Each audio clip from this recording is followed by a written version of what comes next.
Hello, everyone. Welcome to the Sheep Seats. I am Matthew, aka Dark Sheep, aka Sheep.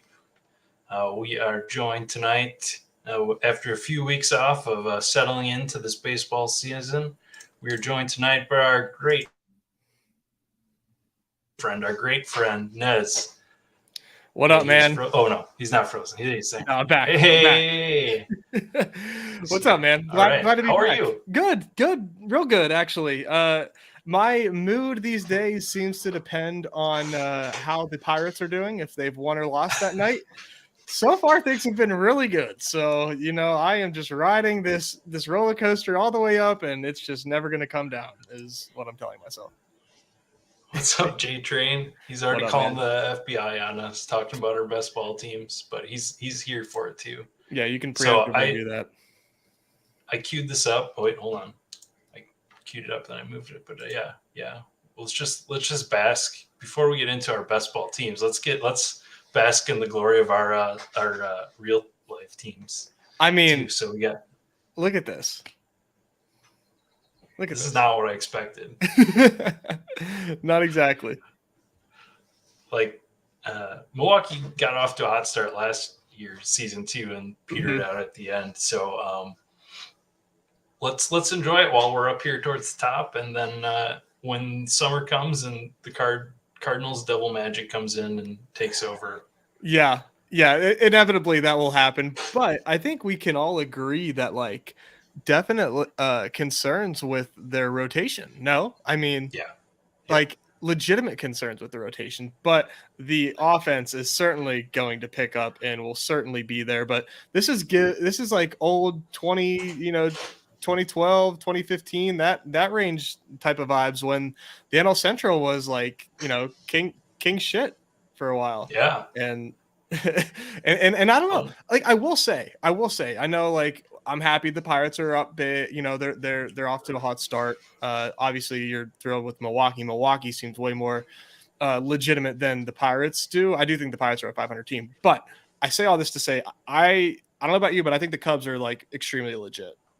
Yeah, I'm they're Pittsburgh and Chicago. I'm surprised how the rotations are really showing up. I liked both of those lineups, and the change. Pittsburgh. We need to get too deep into the sad part of the Pittsburgh lineup that's out. Yeah, with the Cruz injury, but all the young guys. You talked about it beforehand. You're surprised when you started looking. All these guys have projected better than average or average WRC pluses. So we kind of expected that, but then the quality start tear that Pittsburgh has been on. Another one today with Mitch again. I love when Mitch Keller pitches, by the way, just because my advance rates just go through the roof anytime that he's pitching. I just gained an extra I don't even know how many extra entries into the playoffs today just based off his quality start and win.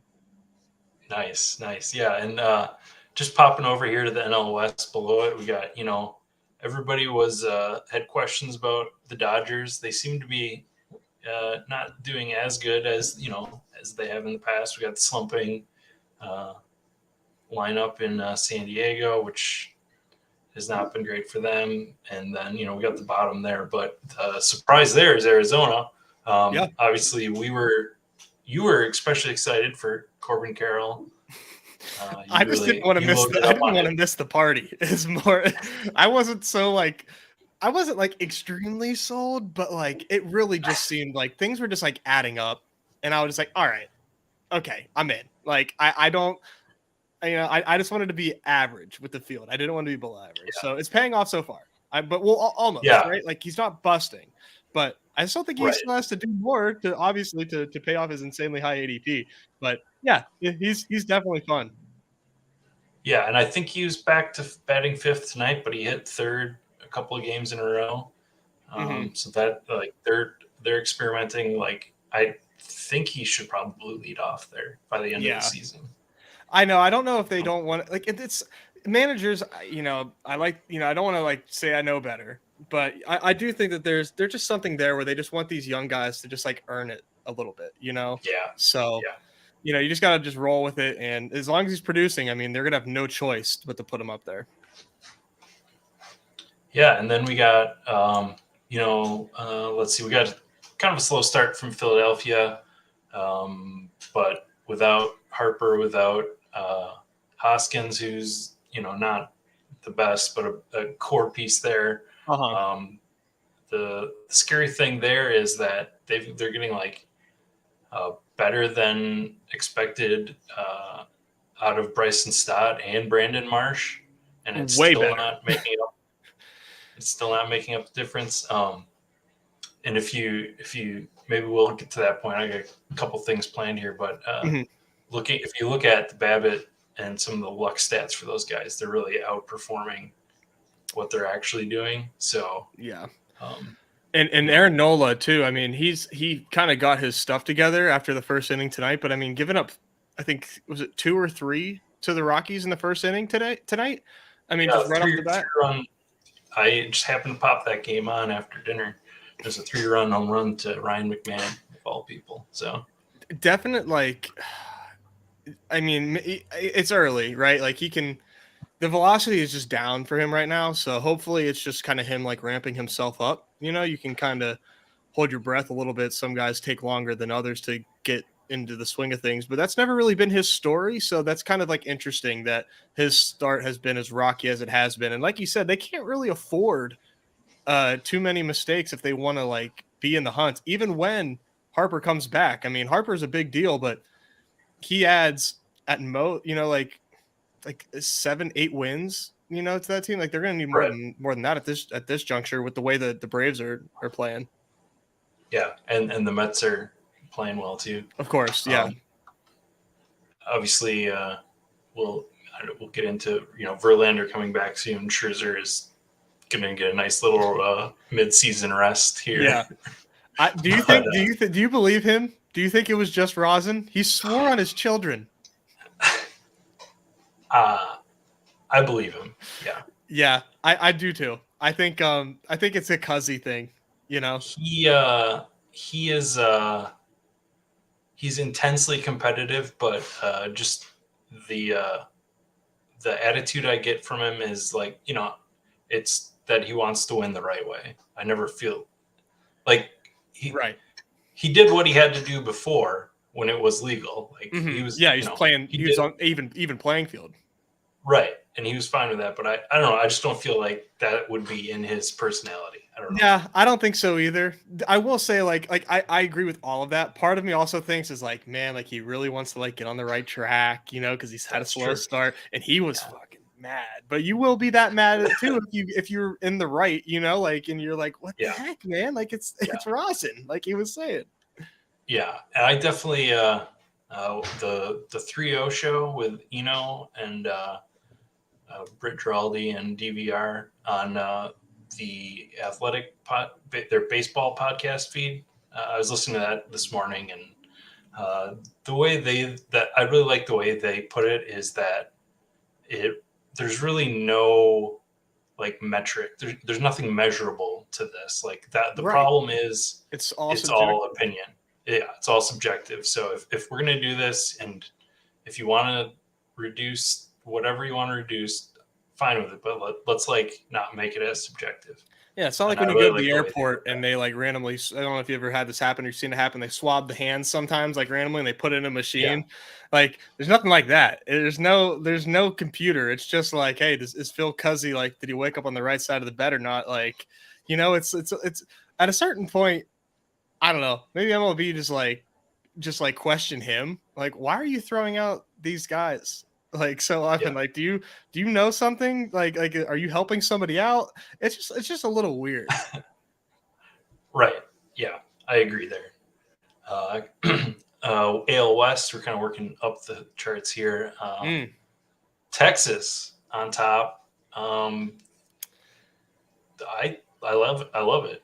I'm big sad about Corey Seager and his injury and that hurt his hamstring. Hopefully, the 4 weeks or whatever is the minimum, and he comes back and doesn't re-hit it or re-tear it or whatever he you want to say? Yeah, I think it was grade 2. So he did a good amount of damage to it. But yeah, I think that they're going to be overly cautious with him and make sure that he's good to go.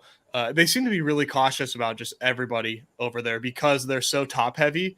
They really can't Yeah. they can't afford to lose Seager. If Seager's out for the year, obviously that's not the case now. Like their chances are just they're donezo. And you saw them be really cautious with DeGrom's wrist. So I think that they're going to play it really safe with him. But I'm surprised, yeah, that Texas is off to this hot of a start. I have their over for their win total for the season. I think it was like 81 and a half. So yeah. I mean, they're off to a super hot start. I can't believe their differential is what it is as well, considering like they had a pretty big loss to the Royals while like the other day I was actually like at that game, and the Royals banged them up pretty well, but they still got a plus 43 run diff. That's massive. Yeah, and then factor that in with Houston just sort of treading water without Altuve, without I think they're missing Verlander more than they want to admit, or they will ever admit. Because Framber's been great again, but all the hype coming in on Christian Javier really hasn't materialized. He's been fine. He hasn't been bad, but hasn't been lights out. Needed a step up out of him.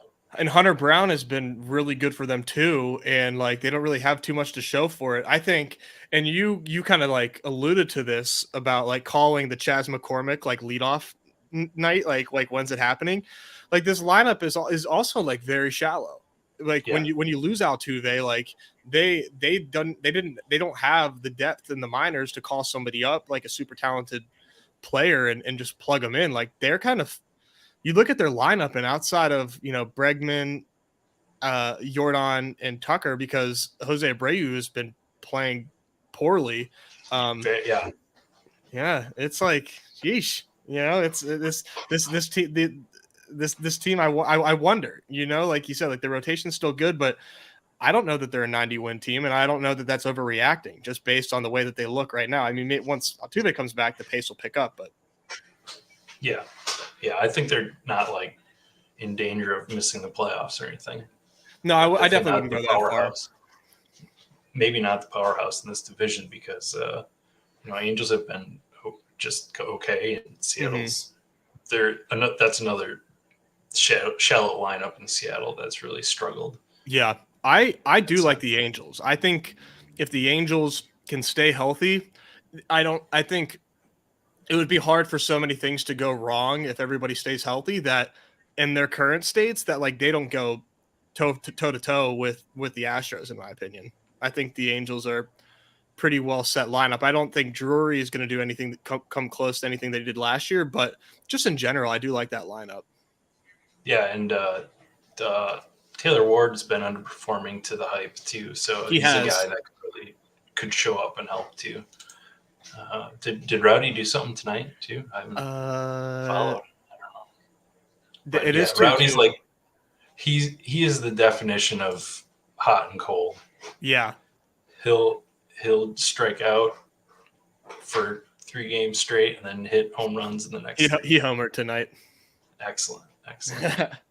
against Pavetta, the Almighty, the Donkey King himself. All right, we got it here. We got the infinite sadness of the White Sox. They just seem lost. Like somebody was talking about Burger, I think, on your stream this afternoon. Yeah, over on the Badge Bros. Yeah. Do you want to plug your thing for the people that probably already know you? Yeah, I stream on the Badge Bros. We're on Underdog Fantasy HQ and our own YouTube channel. Just search Badge Bros Underdog in YouTube, and you'll find us. We're on there all the time. Tons of content for you if you're bored. If you're bored, yeah, great listening at work. Yeah. We're getting that's on the list, Chip. Yeah, we'll get there. Because man, oh man. And not talking about Josh Lowe at this time. Not accepting Josh Lowe questions. Yeah. But Minnesota and Cleveland kind of just not really standing out huge, but No. both pretty solid, looking Yeah. pretty solid. I had high hopes for Cleveland. I have some futures on Cleveland for like the pennant and the World Series and their win total. I thought that they would be a pretty well put together team. Missing McKenzie, I think, like hurts. Like that Gaddis dude is like definitely not it. But they're calling Bibby up soon. Naylor isn't off to a great start. Josh Bell is starting really cold, but Bell will heat up. It's just what he does. Josh Bell will have months where you wonder like how he's a professional baseball player, and then he has other months where you're like, why would you ever pitch to this guy? So I do think that like things will come together for the Guardians, and they'll heat up at the right time.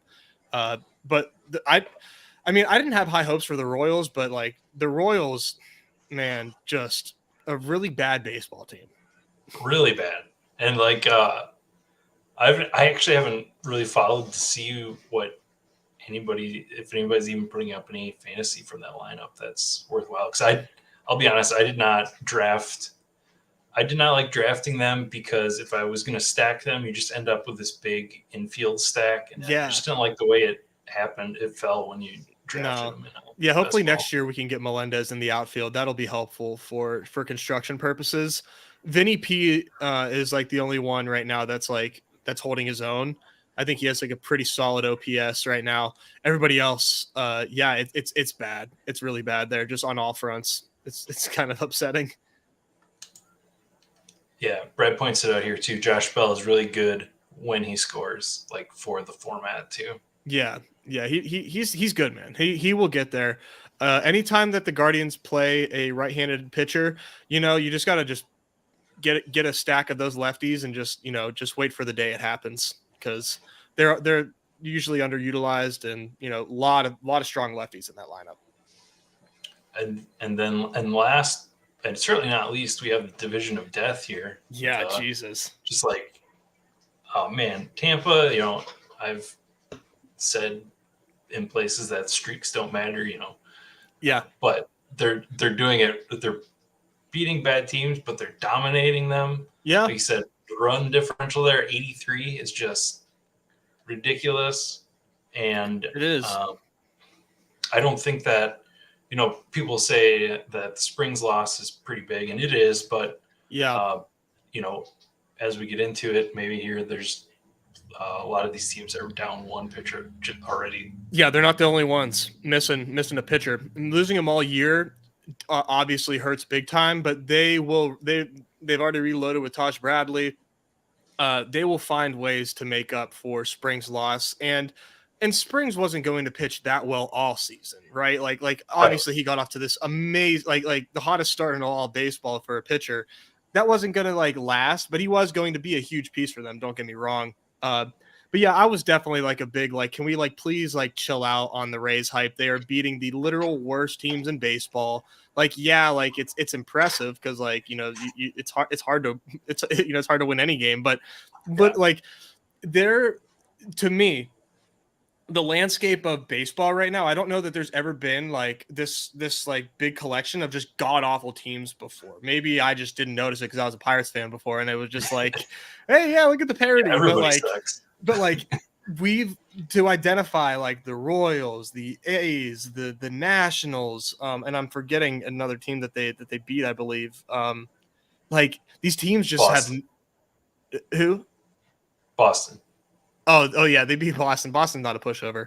That was impressive. But yeah, I mean, yeah, those three teams though are just really, really bad teams. But the Rays, the lineup though, the underdog projections when Best Ball opened, they tried to tell us, hey, Yandy projects really well. Yandy had a good season last year, and everyone was just like, get out of here. Pushed him all the way down to the 20th round, and now he is no longer burning worms, and he's lifting the ball, and he looks like a real first baseman now with the stick. Yeah. There was I saw a rolling graph of his launch angle, So I forget who had posted on Twitter, but I saw it too. I think we have like the same like mutual followers, and I forget who. Yeah, Alex. Is it Chamberlain? Yes, Alex Chamberlain. Yeah, really good follow. Yes, he's a intense follow. If you gotta put your brain on when you read his tweets. But I think the one thing that he was pointing out was that it was sort of the upward trend was going to where he had been in previous upward trends. So it's definitely something that's not guaranteed to stay there. Mm-hmm. He's kind of sort of flashed this before and then kind of come back down to earth. Gotcha. Yeah, but definitely not what we expected or what we kept saying about Yandy in the off season. Yeah, the Rays look good, man. Yeah, and they've been great value. You could get these guys. Wander was kind of expensive, but everybody else was basically free. And even then, he was not as expensive with all the outfielders that were going around him that have just not shown up yet. He's a great value where you got him. Mm-hmm. I think that was always there was always this outcome, right? Like we knew Wander's profile, we knew he could do, great things. We just hadn't seen it yet. So it was just like, was the hype too strong? And I still think that his ADP was fine. Anytime that he fell like close to 100, that's whenever I was really scooping him. I will just take a quick little victory lap for Isaac Paredes, knock on wood that he can continue to be average, slightly above average hitter. I like that he's hitting against righties. That's a great sign. I don't know if you're saying this as a Yankees fan or as a guy who didn't roster enough of them, but yes. Probably both. Hey, I think he's got a lot of Rizzo, and Rizzo's setting the world on fire. So good for you. Yes. All right. Let's see. Yeah, I don't know. Where do you want to go from here? Let's sort of. We got Tatis back this week. He looked kind of lost in his first game, but I think he was trying to do a little too much. He was swinging a lot, and I think he he was feeling the first game back and everything. Yeah. A lot. Nobo still had a lot of Rays, but yeah, no, I mean, obviously, like, no concerns. It was his first game back, but that's going to do a lot for a lot of teams. Where were you at on Tatis at the end of baseball season? I was full fade on Tatis. It was a collection of red flags that just were too many red flags for me. Just with the substance enhancement, the multiple surgeries for different parts of his body that were all important to his hitting. Yep. And, all the arguments, I understood all the arguments for it. And sure. It's just a stance I took. And if he had been going where Harper was going, I probably would have had more or a couple rounds later because we knew he was going to be out less time. But I just didn't like spending at where he was going. But no, I don't think I don't think you made the wrong decision. I mean, time will obviously tell. And the way that he's looked in the minors coming up makes it seem like, okay, well, this guy is just like a freak. But those are all legitimate concerns, right? Like normal players don't like suffer the wrist injuries and the shoulder injuries and come back 100%. That's just, it's just not what normally happens when guys have those type of injuries. But Tatis has some experience dabbling in some extra help, so who knows what's going on there. But I mean, we'll see. It is kind of funny, right? The way that like the mood has changed around PEDs. Like we are, or when I say we, the media is ecstatic, to have Tatis back. It's like he's coming back from injury or something, as if he isn't serving a suspension for PEDs. Like it's just kind of like funny the way that the conversation has changed from the Barry Bonds and the trials and whatnot to today. Like, everybody does it, but it just don't get caught. Right. Yeah, that's sort of the thing is, I think the age of those people are changing. They grew up with more so with the Barry Bonds and the Sammy Sosas and, right. Whether it's right or wrong, that's sort of part different of it. Debate. Yeah, but like, so I don't know. I mean, I'm personally like, it's not like a thing. I don't like hold it against him or anything. I mean, it's just like from a media standpoint, I just find it funny. Yeah, yeah. I'd prefer to hold against the falling off a motorcycle twice and Which those one? sort of things. Which one? Like what? Yeah, which one? What do you when Yeah, they and ask him? even No Bo Sox is pointing out that the wording has changed. PED rather than Yeah. steroids. Yeah, now they get so scientific with what they were suspended for. Nobody knows what the fuck the material was that they were putting in, anyways. Yeah. And then we got this report today that Bryce Harper, you may have heard of him, might be back within 2 weeks, and that he's not going to do any rehab starts, which on one hand is awesome, that just because he's such an awesome player to watch, Mm-hmm. and that, but on the other hand, it's like, should you though? Right? Like, do you think maybe you should just like one or two just to like see the ball? But I think it's a little bit of like Harper's competitiveness and a little bit of the Phillies going into desperation mode. Yeah, yeah, and even then, like, should he even come back that soon if he can? I don't know the science and the medicine behind it. Obviously, they're not going to kill him Yeah, just because but they're yeah, yeah. they have him playing first. I don't think he'll play first right away. But when he does play first, I actually am not sure if it was his throwing. I'm assuming it was his throwing arm that had the Tommy. Like that would make sense, right? Like that'd be kind of weird to have Tommy John on your non-throwing elbow. Yeah, yeah, But I mean, what's he gonna do if he has to turn? Like, is he gonna like underhand the ball to the pitcher? You know what I mean? Like, how is he? It's gonna be interesting to see how he handles himself on the field. yeah, yeah. And Brad says, like, I don't know that they would put him at first in AAA just to get reps. That seems Yeah. like a bigger risk. Mm-hmm. Yeah. So you asked me where I was on Tatis. I forgot to ask you, where did you end up on Tatis, and then where did you end up on Harper?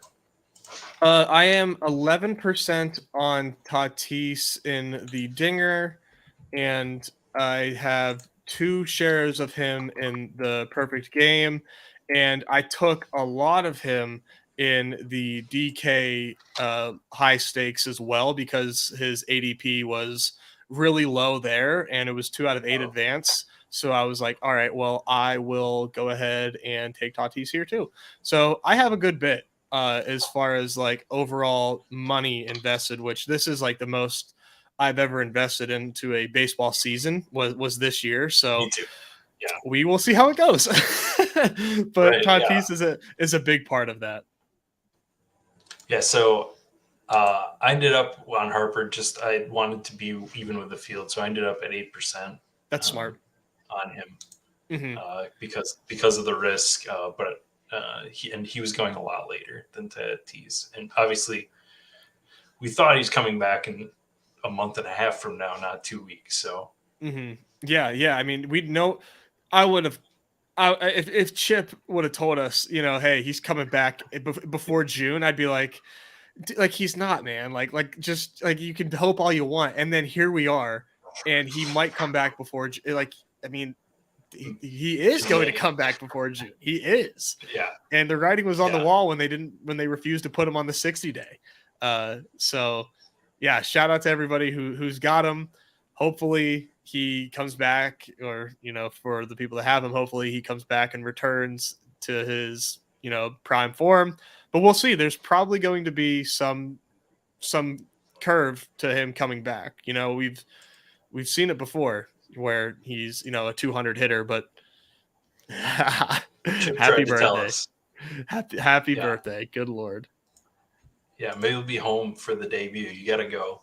Yeah, you got to. I think I have 1 share of Harper in the Perfect Game, or no, I'm at 2 in the Perfect Game, and I think, did I say 11? Yeah, 11 in the Dinger as well. So just slightly overweight, but I got a good bit in the bullpen before the steam like really rose. Yeah, yeah, yeah.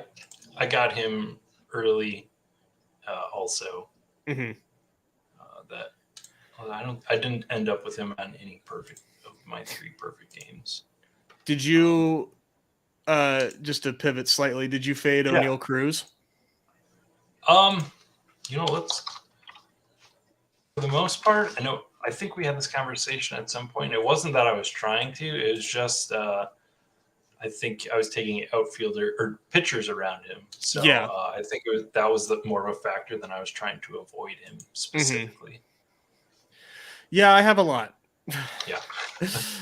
Yeah, anytime that like I don't check like every single lineup because I mean obviously we've each drafted a lot of teams, but if Yeah. I do find him and I name my teams, I put a red circle emoji around that team so that way I know that's a Cruz team, and hopefully God willing he heals up and he's back and I can sneak some O'Neal teams in the playoffs. But I took him quite a bit in the perfect game because I was I wanted more of him than I had. Yeah. So I was like, well, okay, well, how do I make up with it? Okay, I'll just make up with it with these high stakes. So I've got like 5 teams of him in the perfect game, which is not fun considering I have 2 Rhys Hoskins teams as well. So yeah, it is what it is. But yeah, it sounds like he's going to come back, and if the Pirates keep playing well, that's even more incentive for him to to actually return. So let's hit the elephant in the room. Let's talk about pitcher injuries. I've got, I ended up with most of my teams being 7 pitchers.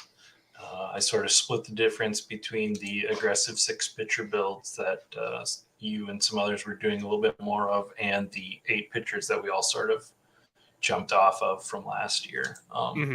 But yeah, so I'm looking at the second half contests. So all of them, Glass now, who I knew was injured when I was drafting him for the most part. yeah.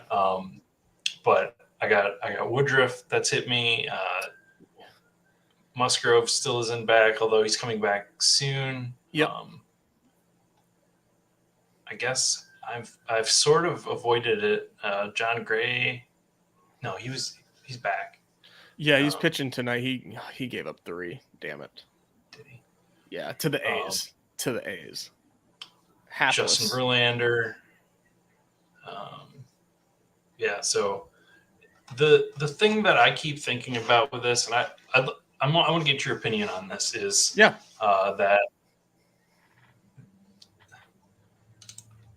how do I want to say this? Like, this isn't a predictable event. Like, I think we can have a discussion on towards the end of the year on comparing pitcher injuries with the shorter clock to previous seasons. Once we have like those people, I'm sure people will do that, but this feels like something that we can't really take anything away from what feels like a rash of pitcher injuries starting. Yeah, I think it's mostly noise at the moment. Like you said, I don't think we can really draw one-to-one conclusions that pitch clock is causing these injuries. There's been WBC and a longer spring training than normal as well, so you can always like point to those things. I do think it's a bit early, and it also is kind of exacerbated by the fact that it's a lot of studs that are injured as well. So yeah, I think it's definitely like too early to tell, like especially with like advance rates. I wouldn't be, counting any chickens before they hatch. Like wait until these studs get back and get some starts under their belts and like see how that affects your advance rates. But I went a lot of 7 and 6 pitcher as well. I'm trying to look, but my spike week, I went to look at the exposures to see my the roster construction, and it switched to football. So give me a second here, and I'll try to pull that up. But exactly what you're saying. Yeah, I did a decent amount of 5. So let's see here. 13, 20. I have like 25 pitcher teams, and I don't know their advance rates right now, but based on the fact that those 5 pitcher teams are normally comprised of aces, and we have so many ace injuries, I can only imagine that those teams are not faring very well. I Yeah. will say I don't have like a ton of Verlander. I don't have a ton of Scherzer, um, but almost like pooped my pants when Burns grabbed his chest and left the Yes. game because I was like, I can't.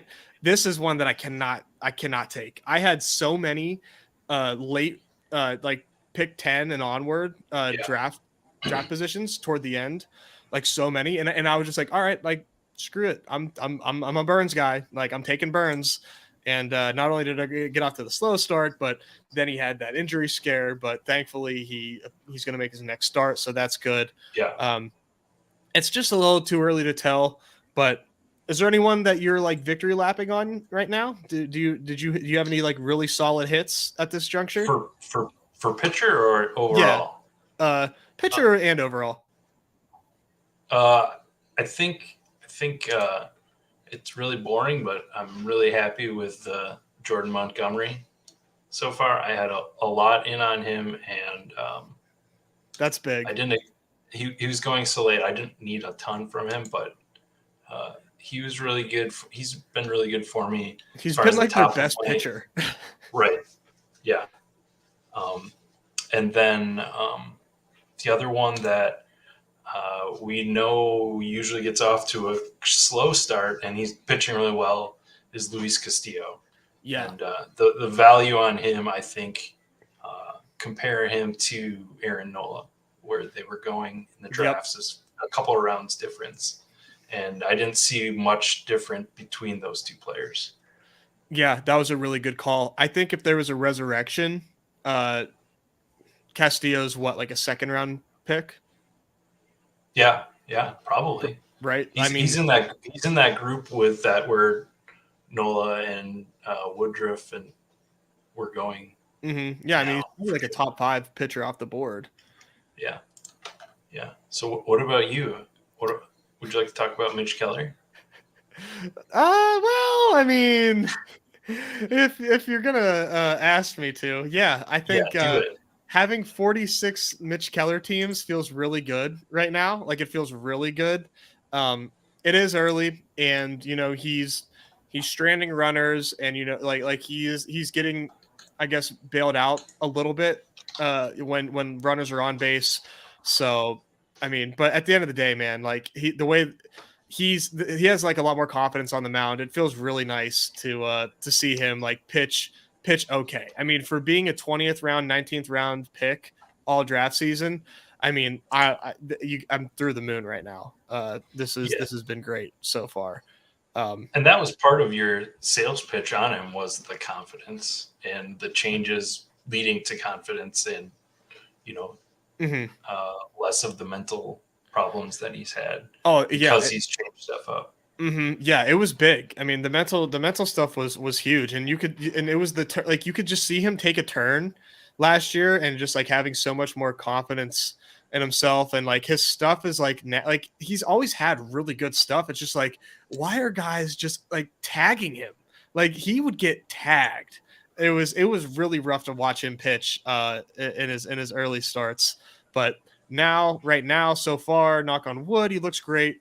And being, as a 20th round pick, I mean, I can't be happy enough with that. Yeah, thank you. Well, I mean, long season, but so far so good for the advance rates. And then like secondly, I think after that, I mean, right back to the Pirates. I think the start Brian Reynolds had was really awesome, but he's pulled off big time. I also have a decent amount of Roansy, who's looked well, who's been pitching well, and slightly above average on McCutchen. So that's been like my two big like hurrah, like yay, I'm a homer. So like I got there based on my love for my team, but I did not expect Kutch, and I don't think Kutch will continue to hit this hot. No, but holy shit, he's on fire right now. While you take your homer victory lap, let's talk about just how bad Yelich has looked so far. He's it's not good. It does not look good.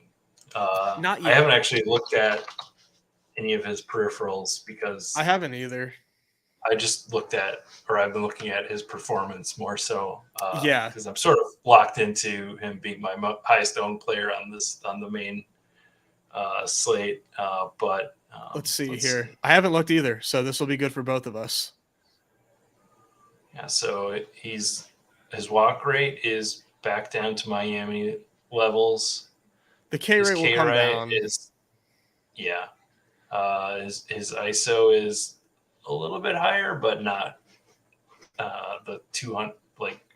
I thought he could at least get back to 200. I didn't expect him to be MVP, but he's just. I was like, I forgot how good MVP Yelich was. 670 slugging, like what was the what like that? I looked back and I looked at that and my jaw dropped. I'm like, this dude was unbelievable. But now that the juice ball is back, I do think that what's his BABIP? Oh, there it is right there, 319. So it's not even like it's super low. No, that's league average basically. Actually, I don't know this year, but 330 is usually what they say. Yeah, essentially league average. There's still time. I mean, that K rate will change. You know, it's just a slow start, but slow start. And part of my sales pitch on him was that he could start like this and still lead off for the entire season. Exactly. That's sort of what he did last year and how he just accumulated. But yeah, he's still walking double digits. Lineup is still good around him. Like they're winning games. Yep. Yeah. Yeah. Any other what's something you got? That's something I got wrong. So you got to tell me what's something that you got. Just one. Just one. I know the list is big, like mine. Well, can you look at Benintendi? I think I got that one way wrong. His stats? Uh-huh. I have like 23% Benintendi. I don't think I'm there, but yeah, 18 myself. Yeah, his price was just so good, and I was like, well, if he can just like slap his way on base, like they can hit him in. Oh boy. Yeah. That ISO is very scary. Oh, it's awful, right? I mean, holy crap. And maybe it'll come up, but like he's never been like a slugger, you know? I mean, 5 home runs last year, but you can maybe tell yourself, okay, the K rate will creep down, the walk rate maybe will come up. I mean, you look at this dude is all over the place, really. Like when you look at his career. Yeah. I do think he finds himself closer to 100 WRC plus, but this looks pretty poor right now for me. And then the rest of the lineup around him is not giving him any of the counting stats. Right. That was part of the thesis, right? And Eloy is back, but he's like really, really struggling. Got his first home run tonight. Maybe he's off the shine. Okay, there we go. I will say I'm a little upset that I let myself get talked back into Luis Robert. I'm at 9% of him in the dinger, so like not crazy, but I didn't like I swore him off. Like after last year, I was like, all right, I way overrated this guy. I thought he was so much better than he actually is. And then streaming every day with freaking John, like he was like, oh dude, LBJ, the tool shed, like he's so good. And I'm like, but he's not as good as you think. Like he seems like he should be so much better than he actually is. And he's like a 120 WRC plus guy, which is good. That's good. But he was always overdrafted in my opinion. And I do wish that I just would have like stuck to my guns there. And one fade, I did fade Bobby Witt. Like I never capitulated on that. Okay. So he is like doing better than I thought. Okay. It's just, okay. All right. I'll backpedal a little bit. Okay. Yeah. I don't think he's as bad, but again, he's I sort guess of it's just like doing it on his the own. stench around the White Sox in general is just like awful. The vibes are bad. Yes, we thought getting rid of Tony La Russa was going to improve the vibes. It did not. So the other thing I had here that I wanted to talk about is like a team that we got entirely wrong, and I think you're Okay. probably. I'm going to guess you're in a similar boat. And this is more in not in terms of how the Cardinals are starting kind of cold. That's not really important to me. The thing that I think we really can think about next season going into drafting is think about this Cardinals scenario and just how wrong we were about playing time. Like Oh yeah. specifically, I've got it here. You know, I have Wilson Contreras who's starting to wake up, and that I'm not too concerned with him. You know, he's going to catch, he's going to get his games. But this Tyler O'Neill, Dylan Carlson group that I really, I was sort of, it was to me, it was one or the other. You know, Right. Jordan Splitting the difference a Walker little bit. was going to do something. You know, he could push one of them out. Um, I didn't see Alec Burleson as much playing time as Nolan Gorman is getting. Just in general, this team is one that I got wrong completely as to who's going to play. Yeah. Um, and Jordan Walker was not in the player pool on Underdog, which probably good for me because I would have had too much. I'm a sucker for rookies, but his price might have been, he would have been an infielder, so it would have been a little bit more tough for me to like get frothy on an infield rookie with a high ADP. But yeah, I will say like Tyler O'Neill, I another one that I let everybody talk me into. I right. wanted no part of Tyler O'Neill.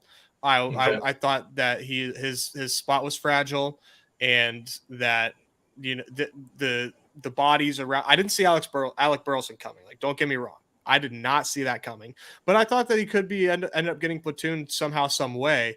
And I ended up with 2 shares of him in the perfect game because I thought, you know, and part of it wasn't just like our community, but you know, listening to Eno, he was also like him and DVR were kind of saying, "Oh yeah, like Tyler O'Neill's profile looks good. Like Yep. he made some changes. And his ADP on other sites was so high that I was worried I was missing something. So I tried to make up ground in the perfect game, and I had 2 shares of him there.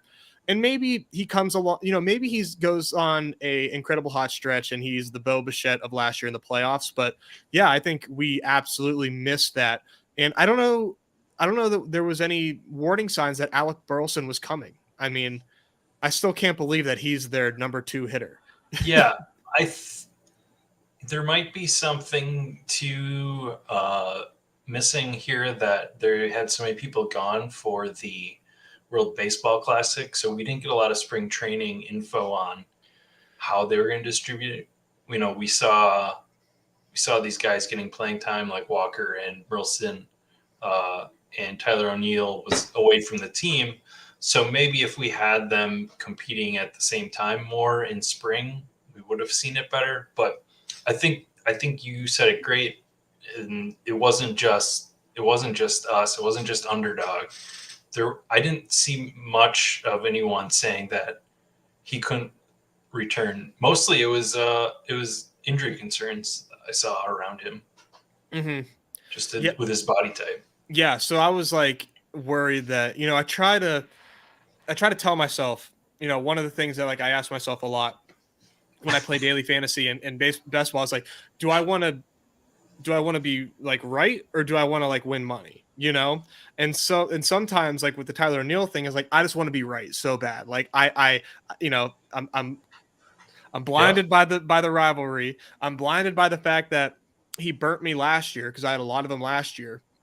And I was like, you know, maybe you know maybe this is just like too much like bro science, and everybody's telling me that Tyler O'Neill is a screaming value, so I was at the field on him. But I wish I would have went more fade. Is there anybody else on the Cardinals here? No, I didn't take a lot of Cardinals in the dinger. but I did end up I took them more in the perfect game. I capitulate too much, man. I hedge. I find ways to hedge, and I'm like, all right, well, I'll just get my Cardinal shares over here. Yeah, so I didn't even realize that I was this low on Goldschmidt until I was just looking at this now. It's what happens when you're an NL Central fan. You just want no part of him. You're just like, there's no way. This dude's old. And one thing, I don't know if you think about this, dude. I never forget, because I had him this and managed that year when he was on the Diamondbacks and he got off to that 3-month absolute like stinker of a start. I always like remember that. And I'm like, what if that happens again? Like, what if? And then everyone's like, nah, it's Paul Goldschmidt, dude. He just won MVP. But yeah, whatever. Yeah, and somehow I ended up with more Arenado just because he was a little bit cheaper. But yeah, projections don't love Arenado, and that's a whole different argument. But yeah, well, Goldschmidt's doing well, so it helps the perfect game shares. But whatever. All right, so let's. I got one more topic here. And that's the rookies. So we mentioned Jordan Walker, who wasn't in the player pool, but there was a couple of guys in the player pool that have really started out and feel like they are going to be hits so far. And that's the first main one who rose up draft boards, Corbin Carroll, who I might have 0. Let's see. But I know you did not. I have 1 dinger share of Corbin Carroll. See, so you didn't want to miss it, is right? Yeah, which is like a really not good process. You know, I mean, it's really not the best process in the world, right? Like FOMO. Right, let's do it. Yeah, go ahead. Speaking of FOMO. But yeah, it was. Oh my gosh, these are 3-person drafts. That's a 2-game slate. So. Oh wow, that's great. Yeah, so it was a lot of FOMO. I have 11% in the dinger, good for 16 teams, and 1 share. Excuse me, in the perfect game. So, roughly average. We'll see how that turns out. I did think that, like, based on his skill set, that projection systems were vastly underrating his slugging ability, because his slugging ability is not tied to like power. It's tied to the fact that he can turn most singles for most players into doubles just based on his speed, and that is going to add to his slugging, which is good for us on Underdog. Now, on top of that, he is taking like high and outside fastballs over the fence, and now you have my attention. This dude seems legit. He goes very much suppressed in daily drafts, and I think he's somebody that I like to target daily just because he has the stolen base upside as well. Yeah, I'm okay with where I'm at. I don't wish I got more because he was so expensive, especially toward the end. Obviously, I wish I had more early, but yeah, I just like toward the end, I was like, all right, let's just crank this up and get the shares that I want. Let's see here. I on a slate like this, I'm gonna push pitcher. Well, yeah, on any slate, you know me. You'll be interested to know that on the 12. Oh, we're on the clock in this other one I started. Let me start a giant stack here on this other one. On the 12-person drafts, I have started taking pitchers in the second, third round. Okay. Nice. That's a change for you. Yeah. So looks like everybody's avoiding pitcher to start here. So let's just build this Mets stack. And I think that makes a lot of sense too, right? I mean, on the bigger slates, it makes a little bit more sense to like try not to get stuck with a bad pitcher, obviously. So, yeah, we got super cold Wilmer Flores. While we're multitasking, yeah, congrats, Chip, on that sweet takedown. There's no better takedown than that, right? A winner take all. That was awesome. I didn't realize he did that until I caught your stream today. That's I don't know how you even would win that. Like it doesn't seem mathematically possible to win. Yeah, that. I know. I'm so glad it was Chip. I will say I mean, obviously I think everybody and their dog wishes they had more James Outman. Yes, that was the other rookie. Yeah, right. I'm buying it. I don't know like how you honestly like couldn't right now. I mean, I'm sure he's getting lucky, but regardless, I mean, he's hitting very high in that order for the Red Sox or for the Dodgers, excuse me, Freudian slip. Yeah. He's going to continue to hit that high. Actually, I didn't see the lineup today.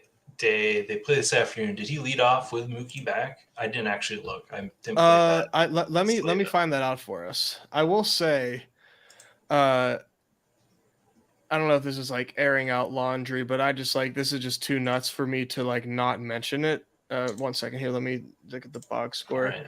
So Chip, he did not.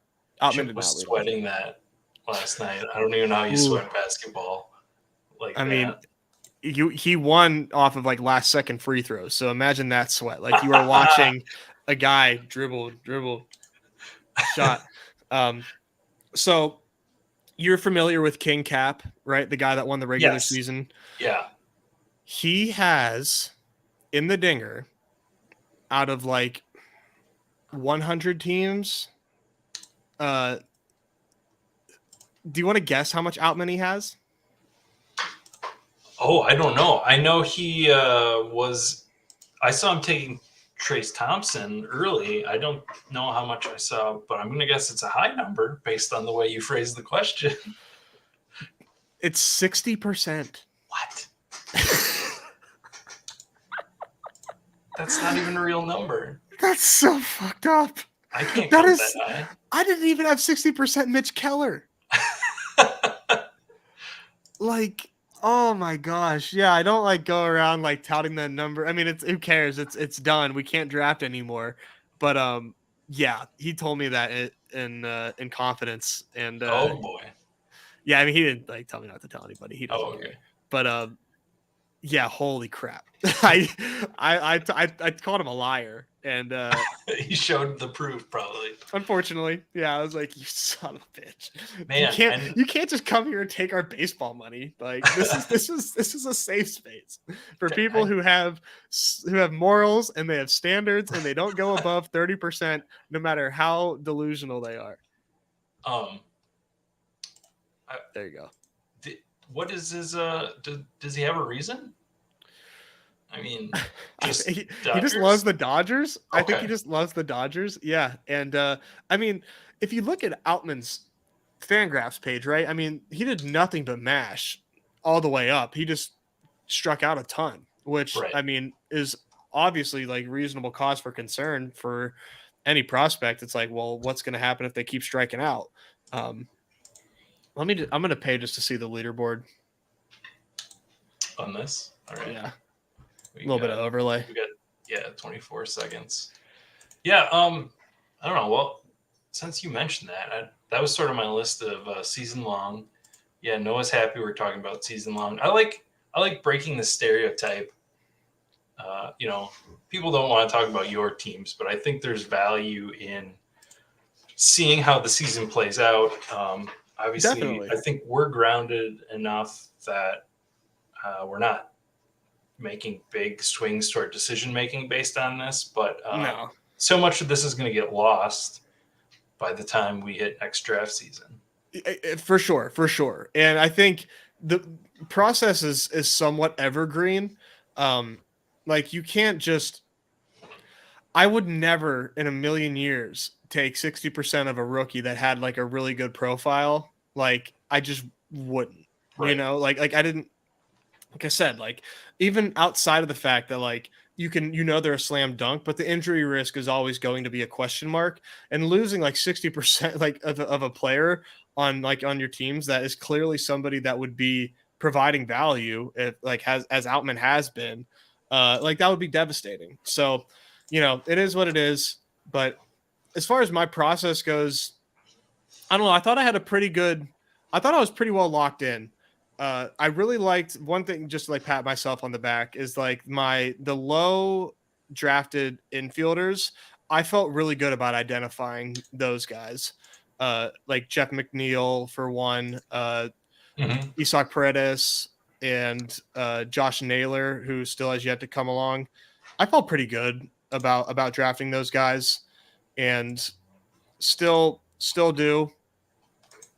And I do, and I wonder, do you think there will be any structural changes to this game next year? And if so, have you thought about that?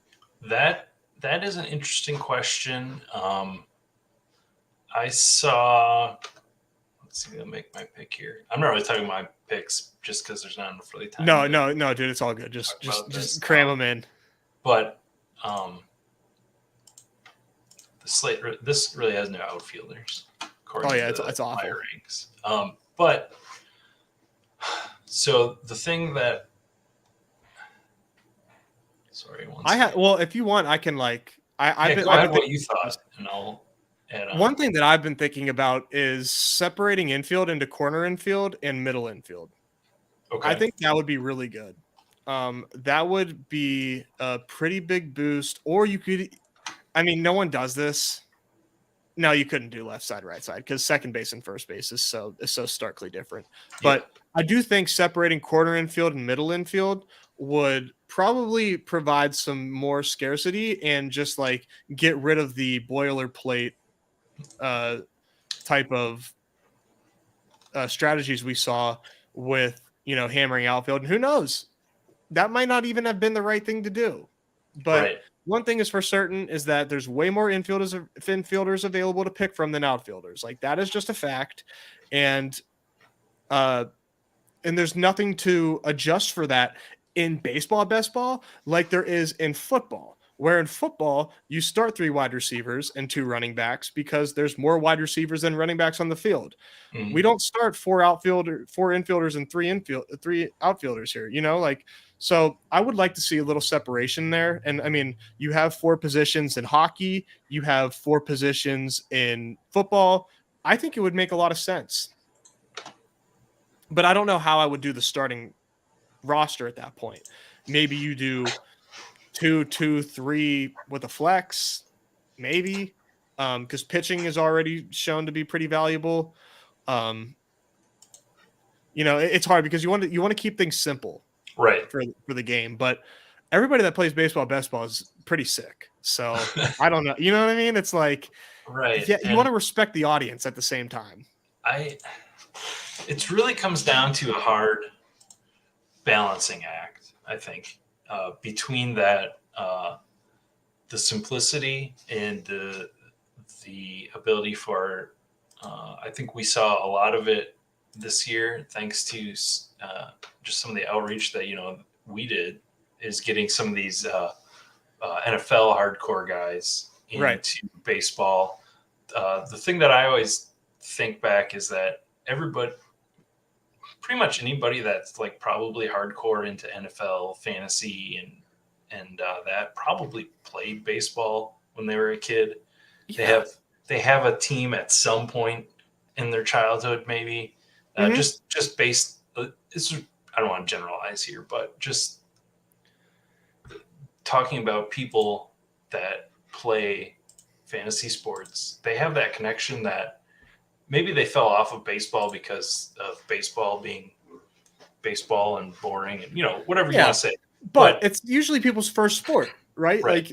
And people that are into sports now, generally, just painting a broad brush here. Sorry if this doesn't apply to everybody, but generally are into sports because they played sports as a kid. So like you said, there is that connection, right? As being a kid, you played baseball, but now you're a little disconnected from the pro game.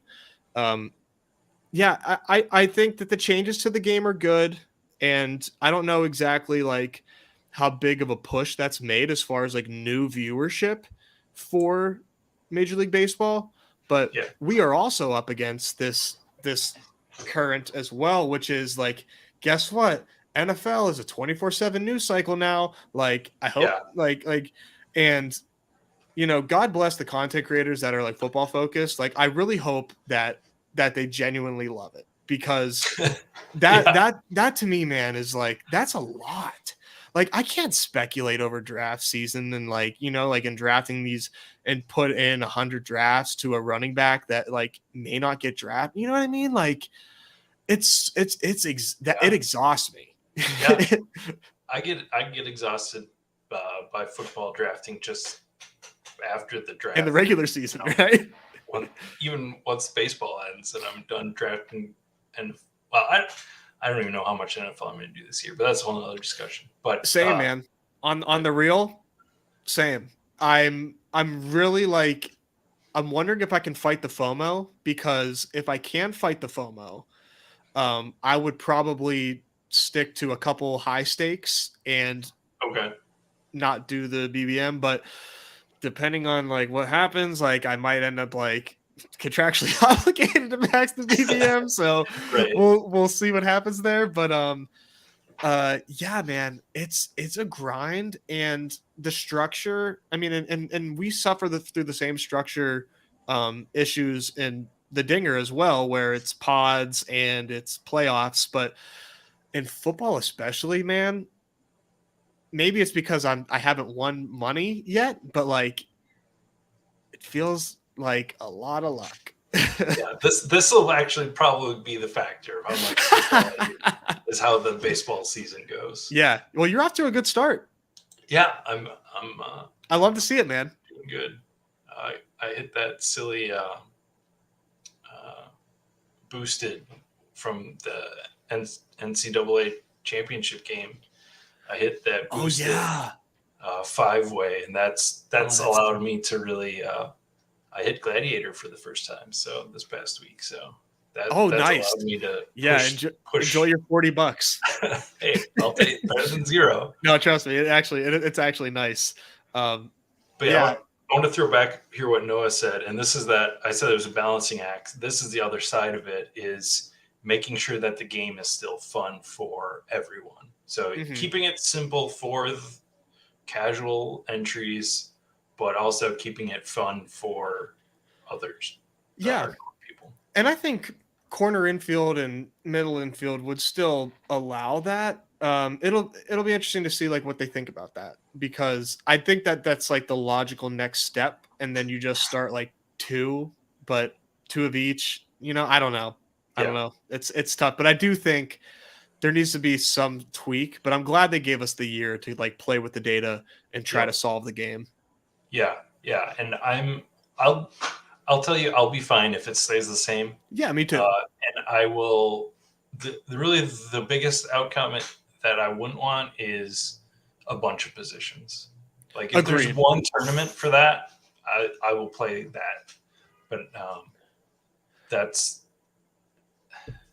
that's where I would draw the line of what I don't want. That becomes too cumbersome at that point to like sweat that. That's what makes these fun, is it's just like 3 positions to fill out and you're good, and then you're on to the next one. Totally agree with you. Yeah. All right. Well, did you have anything else? Oh, I asked this question at the end of my opening day stream to those guys. So okay, we're gonna close out with that. If there's one thing you can tell yourself at the start of next draft season, based on what you now know from the end of this draft season and these first couple of weeks, what's that one thing? Oh, that one thing to tell myself. You're not stupid. You're not stupid. That's what I would tell myself. You gotta. I get into my own head too much. I try to. I'm very like, I kind of teeter back and forth between like, oh my gosh, like I know better. I know better, to like, I know nothing. I go back and forth all the time. And I think that's like good and bad. Right. There's some healthiness to that, not being only one of those. Yeah. And just like, and then throwing out any results that don't go your way for like anomalies, and everything that did go your way is because you're a genius. But no, I think I would tell myself like, you're not stupid, and trust the process. I think as of now, I have no complaints about my process so far. We'll see how things go. Yeah. Okay. What about you? I didn't. I'm forgive me if I didn't hear your previous gosh, answers. you don't watch every stream till the end? Come on, man. So my answer was to be more flexible. Okay. I tried to tell myself that now, or not now, but this previous draft season, I'm like, okay, these are the things that I didn't like that I just didn't move off of. And then I did the same thing again this year. So it's really, I don't know how else to say it, but tell myself to be more flexible and stick to it. Follow-up question. Okay. Are there any stands that you wish you took but talked yourself off of? Oh, what does this mean? Draft out. Draft Outman. Oh, draft Outman. There you if go. I could tell myself, if I could tell myself in freaking March, something I talked myself off of. It's early, but I don't know. That's tough. Because I haven't thought about it. Like I talked myself off of fading Tyler O'Neill. Right. I should clarify. And Robert, you said that. Yeah, but Robert so far so good. But Tyler O'Neill, like I feel bad about like talking myself off of that fade, and yeah. I think man. I see you, Chip. I feel for you, dog. I don't have an upfront answer to that question. That's cool. I mean, that kind of goes into, you were flexible. I mean, you wish you were more flexible. It seems like you were pretty flexible as is. I think like Corbin Carroll is a good example of that. And gotcha. And Tatis, these guys that I made stands on. Mm-hmm. I probably should have had some, and maybe that's wrong too. I don't know, but just it's more so a feeling of remaining the same. Like I was drafting Jordan Montgomery, for example, from the start as the last round. And I feel like I ended up with a lot of them, but I didn't really move on to Springs, for example, who was in a similar area at certain times of the draft that I was stubborn about. So maybe that's more it. Be less stubborn. Yeah, maybe like eating some rising cost, like when it's happening, and just capitulate and just understand that like people are onto something if it makes sense, but time will tell if Newbar made sense. Yes. Yeah. So far so good there. Yep. All right, well, thank you everybody for hopping on, and anybody that watches this later. I should be back next week. I don't know, maybe we'll have Matt back. He has to follow up with his schedule, talk about where he's at in betting on this season. But otherwise, we'll have something. I know there's people that want to talk about baseball. Enough of us love it. So there's dozens of us. At least 12. At least a dozen. A baker's dozen. Yeah. All right. Well, thank you everybody, and have a good weekend. Thanks, Sheep.